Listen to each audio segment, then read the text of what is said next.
What is a nonprofit guru's advice for people who want to start a nonprofit? Don't. Meet Ronnie Haggerty, one of the members of the board of directors for the Rose. She's been there for us many years, helping us at pivotal times. But during this conversation, Ronnie talks about how she helps nonprofit organizations through the United Way and the important role they play in our society. But in this episode, she shares what happened when her dear friend was diagnosed with breast cancer and the many trials that she faced, and how just being a friend was the most important job she's ever had. When you subscribe to our show, you help us grow. Someone you know may need to hear this story, so please share with your family and friends. And consider supporting our mission.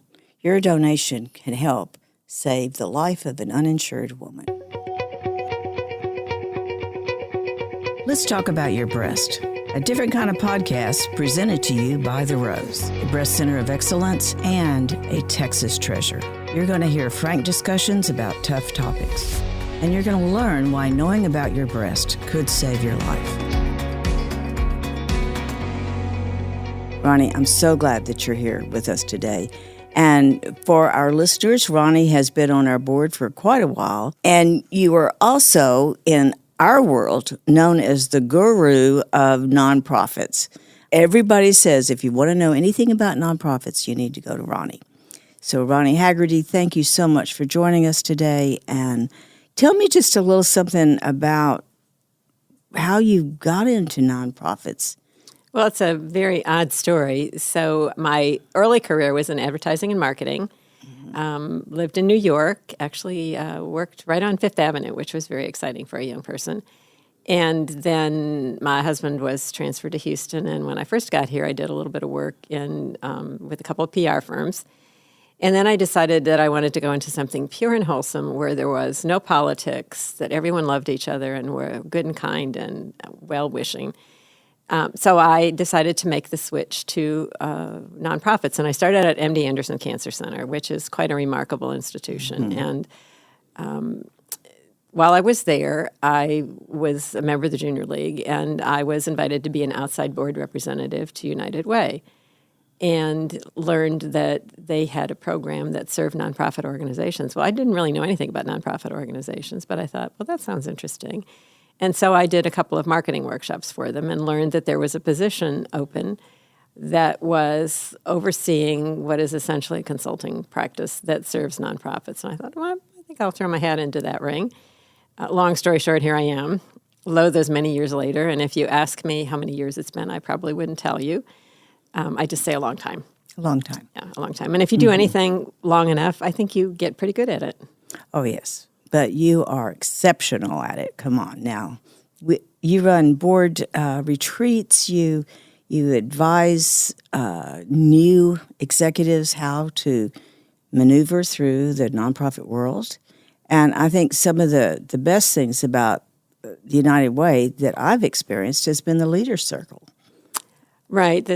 I do have the great good fortune of working with the amazing people like you who lead nonprofit organizations. And once upon a time, I thought I would like to be a nonprofit executive. And having spent a fair amount of time really understanding the business a little bit better and understanding the role that people like you play, I thought there's no way I'd rather sell shoes at Macy's. That the work that you do is quite remarkable. And you have to have so many different skills. You're a diplomat, a therapist, a leader, a counselor, a manager.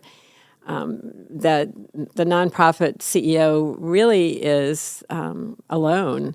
It is a very lonely job. And so one of the things that we started at United Way were what we call our leader circles. And those are monthly facilitated meetings of nonprofit CEOs. And some of the groups, yours included, have been meeting for decades, perhaps? Decades, yes. A long time. Yes. But they've turned out to be extremely important resources for the members of those groups. Most of my work nowadays is really with nonprofit boards. And as some wise person once said, when you've seen one board, you've seen one board. They're all different. They change. New people come on. Seasoned veterans roll off, and the dynamic changes. And so I've had such an amazing experience, really meeting all kinds of different people and understanding the work that nonprofits do in this community. I've often thought if nonprofits decided to take a day off, Houston would come to a screeching halt.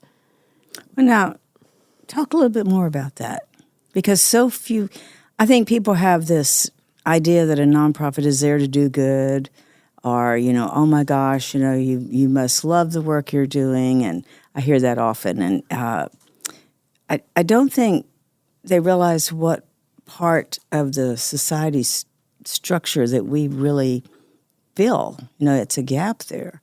How would you explain it? Well, that's true. I will start with one of my favorite soapbox statements, and that is nonprofits are businesses. So it is incumbent on nonprofit organizations to operate using best business practices that the for-profit world uses. Now, obviously, we're different. Our mission is quite different from that of a corporation. But the reality is we have to manage our money effectively. Whoever gave us the name nonprofits did us no favors, because that implies to the general public, oh, you don't need money. And yet we need chairs and tables and staff and computers. And we spend far too much of our time raising money and less time than we'd like providing the services that our mission recommend that we provide. So we are, I think in terms of industry, we are number 3 after manufacturing and retail. We are 5 or 6% of the GDP. So we are big business. And as you said, nobody really believes that most people think that, oh, you're such lovely people doing this sweet work. You get paid for that? Oh, I didn't know that. Right. And I've actually had conversations with board chairs who've said, well, they should be happy to do this work. Why should we pay them? And I say, well, do you pay your employees? And, well, of course.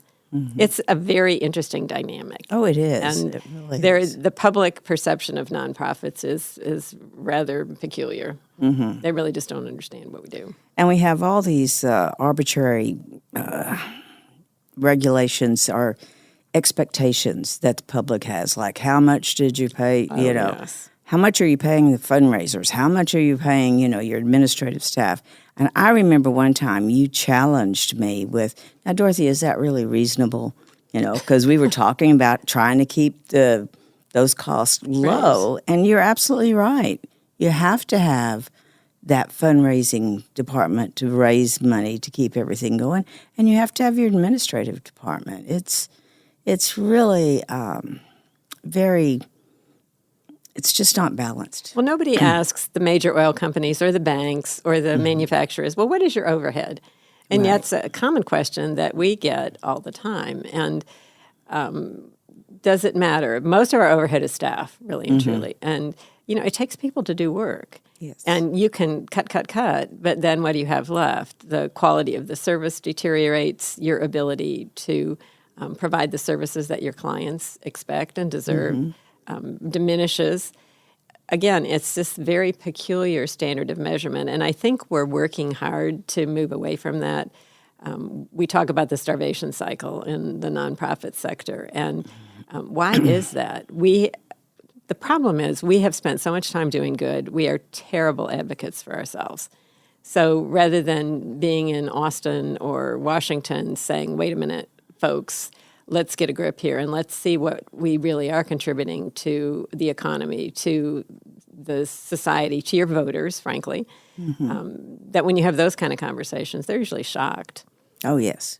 And some issues do have lobbyists. And by the way, we are perfectly free to have lobbyists. It is quite legal.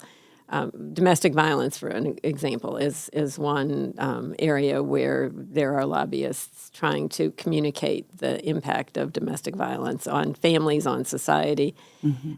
But most issue areas don't have the resources, and we have to learn to do a better job of it. That is excellent. Excellent advice. But you have another that I've heard you say many times when people say, oh, I want to start a nonprofit. Oh, yes. That is my number one soapbox. That when I first started to do this and people would call and say, I want to start a nonprofit, I think, oh, isn't that lovely? How can I help you? And I would spend, 30, 45 minutes on the phone talking with them. If someone calls me now and has that same inquiry, my immediate answer is don't. There are, in the Houston metro area, approximately 32,000 501c something or others. About a third of those are 501c3s, the charitable or educational organizations like the Rose. But do the math on that. You can't tell me there are no redundancies. There's not duplication. And again, if someone will listen to me for 30 or 45 minutes, I will try to talk them out of it.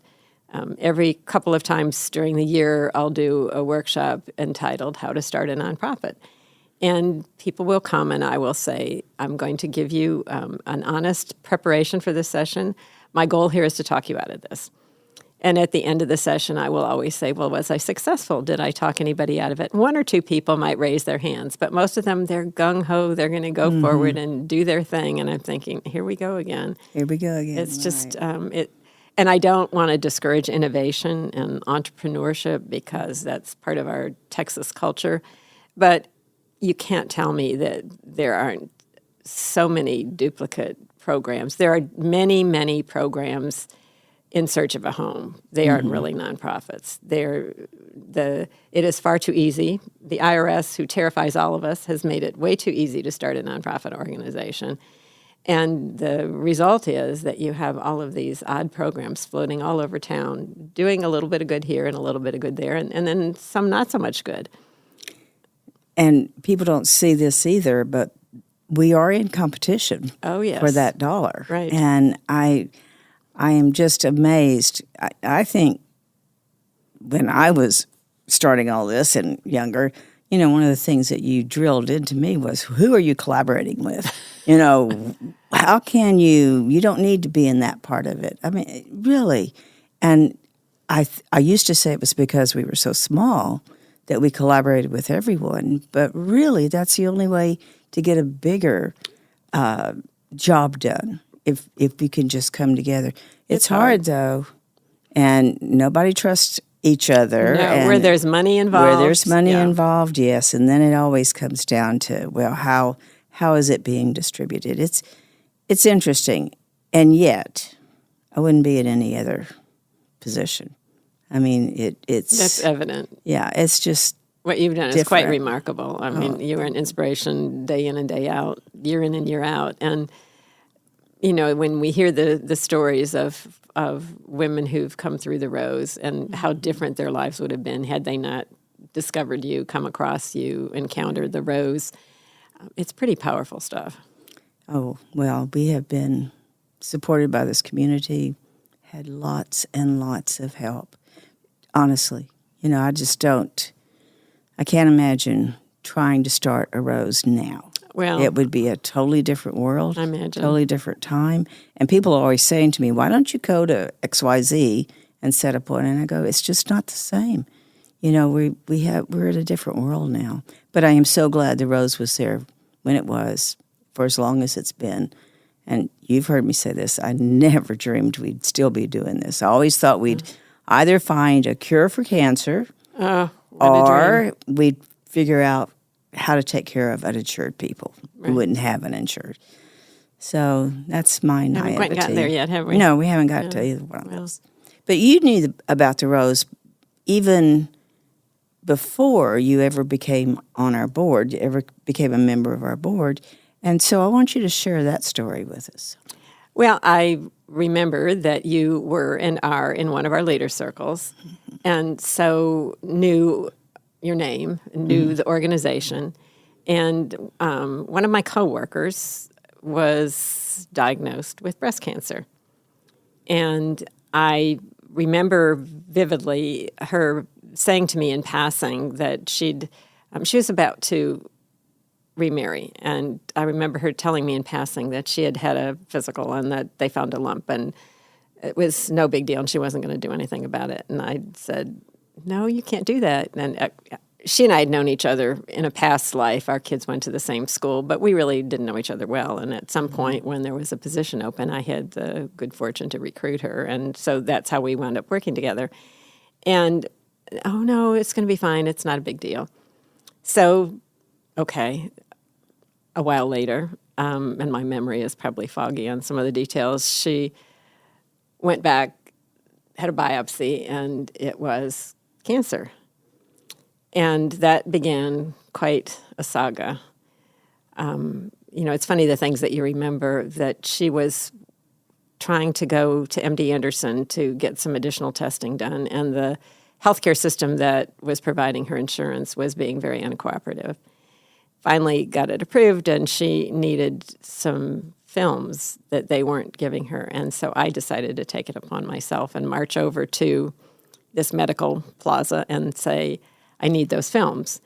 And they, of course, were not being very cooperative. And so I figured this out. This is my New York background, I think, that I got very loud, and I turned to people in the room and I said, you all better listen to what I'm going to say, because this is not a good place to get health care. If you are going to get your health care here, you might want to rethink it.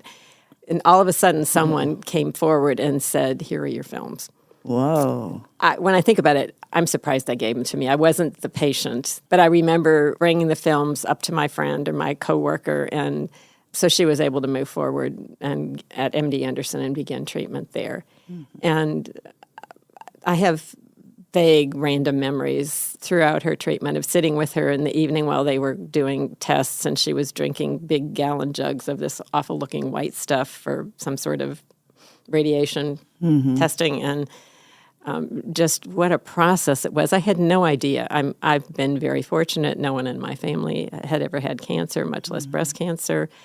I remember once she started this experience that my mom had a scare and had a biopsy, but I wasn't living at home and didn't have the financial resources to fly home and be a support. And when I think back, she must have thought I was pretty cold-hearted about the whole thing, but I didn't know. And so anyhow, moving forward with this journey through surgery, and as this was transpiring, the new husband decided or announced that that's not what he signed on for. Oh, my. Just what you need, right? Just what you need. Just what you need. So it became evident that that living arrangement was not going to work out. And so a group of us, you being one of them, and the members of the Leaders Circle got together, and we decided that we were going to move her. And I had a friend who I knew had a couple of apartments, and so I called her and I said, are either of your apartments vacant right now? Well, it just happened one of them was. And so we were able to arrange for the rental and showed up on a Saturday morning. Perhaps you remember that. Me with a box truck. I had never driven a truck before, and I was just terrified.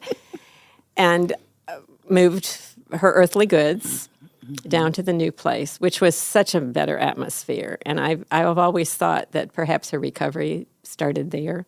I agree. But, it was just amazing to me as I think back. And as I said, I'm sure my memories are foggy. But the way friends surrounded her and just pitched in and made sure that she got to appointments and that there was somebody with her. And if it was a bad day, there was somebody available to run errands or to just sit. And, one of my sort of most prominent memories that has stayed with me all this time is that a friend of hers had come in from California to visit her, and it was a rough weekend, and I had gone over just to visit for a little bit. And I said, look, if you need anything, just call me. So I got a call at midnight on a Saturday night, and she said, I don't know what to do, that she's just beside herself. She's kind of curled in a fetal position and obviously in a lot of pain. I don't know what to do. So I went over and I picked them both up, and we went down to MD Anderson's emergency room. I am one of those people that I am not a nurse. I do not have any Florence Nightingale in my blood. And if there's a problem, I want to go to the emergency room. And the wonderful doctor there explained that this was very common for someone who was going through surgery and then chemotherapy, that there were medications that could deal with this problem. Well, I grew up in a family where my mother's answer to everything was, get up, you'll feel better. Very much pull up your bootstraps, that stop feeling sorry for yourself. And so that was, I'm sure I wasn't very helpful along the way. And learning suddenly that there's help for things like this. You don't have to suffer in silence. You don't have to manage through this alone. But what I learned through her cancer journey is all the different dimensions. On the outside looking in, you think, okay, there's surgery, and then there's chemotherapy, and then you march on. Well, that's not true. It's a very long process that lasts long after you ring the bell at MD Anderson and say, this was my last treatment day. And that was where I really became aware of what the Rose was doing and how what a difference the Rose could make to people who maybe didn't have a circle of friends or didn't have insurance or didn't have the resources. And the resources are never enough anyhow. Never. And I remember that time, everything seemed scary. I know, even being in this world, it just was scary. Oh, absolutely. You know, there was you didn't know what was happening, and doctors were not known to communicate very well, and so it was just a different time than it is now. But I also remember that during that time, there just wasn't a lot of information, period. Right. So you didn't know, is this a bad cancer? Is this a cancer I'm going to beat? Is it this? Is it, it was a time of no answers. And when I think back, I'm still astounded at how women got through it. Well, you'll laugh at this. I remember when I first learned that cancer was the diagnosis, I, of course, immediately went to Barnes & Noble, and I think I bought every book they had on breast cancer and brought it over to her, which, of course, I'm sure she never looked at any of them because you are so frantic and distracted and anxious. The last thing you want to do is read a thick book on breast cancer. And as you say, I'm sure they were all quite academic and medical and not user-friendly the way there's so much more material that's available now. But I just laugh at myself. That's my typical solution is go buy a book. Go buy a book, yes. Well, but I also think what you did during that time is something that not everybody has friends like that. I mean, like you said, some people have family that'll step in, but not friends are different. True. Friends, I don't know, have a different tolerance or a different whatever. But I wondered how, and maybe you weren't even aware of it then, how did you take care of you while you were trying to take care of her? Oh, I didn't even, you wouldn't think about something like that. I've often said that I am a foul weather friend, that if you need help, I'm there. But then other times, you might not hear from me for weeks or months at a time. I just get distracted. I was really fixated on what can I do. I wanted to fix it. And really, there were the options were so limited in terms of things that you can do. And I remember she was so good about researching what was available that when she had surgery, she found a woman who was a healer who came and prayed with her and over her the day of surgery. And then I remember after that going to probably Whole Foods, if Whole Foods was even around, and buying these horrible-looking green drinks that had, I don't know, kale and all kinds of other awful things in them that, she was so dedicated to doing anything that she could do to make herself healthy. And so for me to go buy a drink was no big deal. I really was just pleased. And I have to say that United Way was very supportive during that time, really allowing a lot of flexibility for a lot of us to, she had lots of moms. And that made all the difference in the world, too. I think it probably, with good days and bad days, I think there were days when she would have been happy to have fewer moms. So since then, Ronnie, have you had other friends with breast cancer? Have you had to be at that level of being a helper, or? Not at that level, but what I have tried to do is where I've had friends who've had any kind of illness that to just be available to drive to appointments or run errands or to go visit I don't know whether you call it I guess a grandniece. My nephew's wife died of cervical cancer, and during that time, what can you do with a 30-year-old woman and 2 young children? I mean, there wasn't much I could do. I tried to take food and go visit when I could. I mean, she had family, and that was important. And then, I have a young friend right now who I swear I don't know how many surgeries she's had. She's just had endometriosis and all kinds of horrible things as a result of that. And she's very young, and what a hard life she's had so far. So just to be available, to check in with her and pick her up and take her and drop her off and pick up her mom at the airport and those kind of things, which is really not much. But I've just tried to be aware. Well, and I think that's a big part of being a help. Not asking what can I do, but just Right. going in and doing it. That's true. I hear that over and over. Someone just brought groceries. Someone, like you said, picked up my aunt at the airport. I Right. mean, it was those things that I think have come to mean so much to someone they need to concentrate on recovering. Right. They don't need to be worrying about all that other stuff. So you touched on this a little bit before, being an uninsured woman and what you know about the Rose. And now that you've been a part of our family, Right. have you seen anything different than what you remember back then? See, for us, it's just every day. Right. It's our everyday work. And when I hear other folks talk, I think, well, that's what we do. But being uninsured and facing a disease is a pretty daunting time in people's lives. Honestly, I just didn't think about it. I knew I had health insurance, but I've been very fortunate. I didn't need it. And Right. so if you don't need it, you don't think much about it. Right. And really even understanding what it's like when your insurance isn't very good and it doesn't cover things that you want it to cover, or it won't approve you're going to a doctor who's probably a better doctor, or coming to the Rose to get care that you're not going to get someplace else. And I think there is a much greater awareness of the importance of insurance and what it means when you don't have it. And maybe I was just particularly ignorant. I don't know. No. I just don't recall that it was much of a conversation. Of course, as you get older, you think more about things like that. But as a young person, I remember that I'm sure we had, in the old days, you really didn't have health insurance. You had what they called catastrophic insurance. It was, you paid to go to the doctor, and if you got in a car accident, then your insurance paid for your hospitalization. And over time, of course, that's changed dramatically. And the affordable health care doesn't seem to have gotten us where we want to go. No, It's it created hasn't. more problems in some ways than perhaps we had hoped.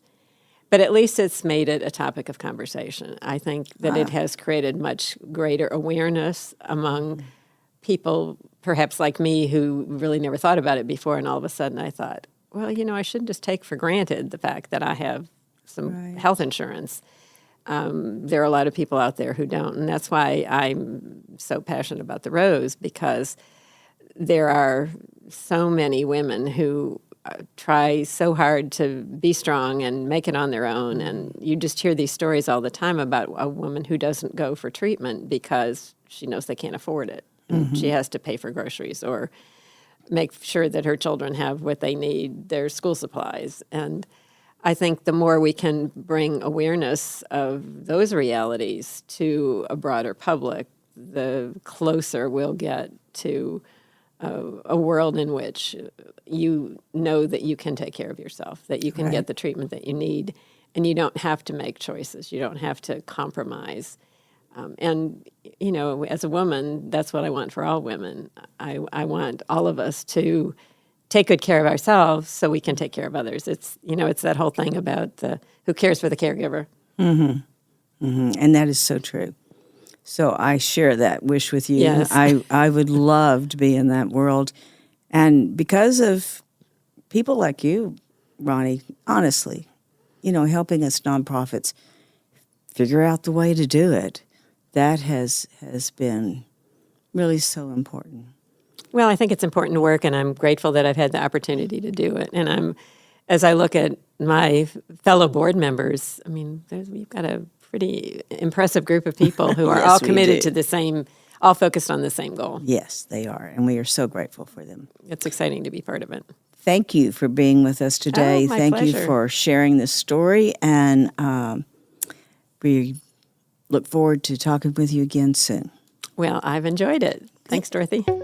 Thank you for joining us today on Let's Talk About Your Breasts. This podcast is produced by Speak Podcasting and brought to you by The Rose. Visit therose.org to learn more about our organization. Subscribe to our podcast, share episodes with friends, and join the conversation on social media using hashtag Let's Talk About Your Breasts. We welcome your feedback and suggestions. Consider supporting the Rose. Your gift can make the difference to a person in need.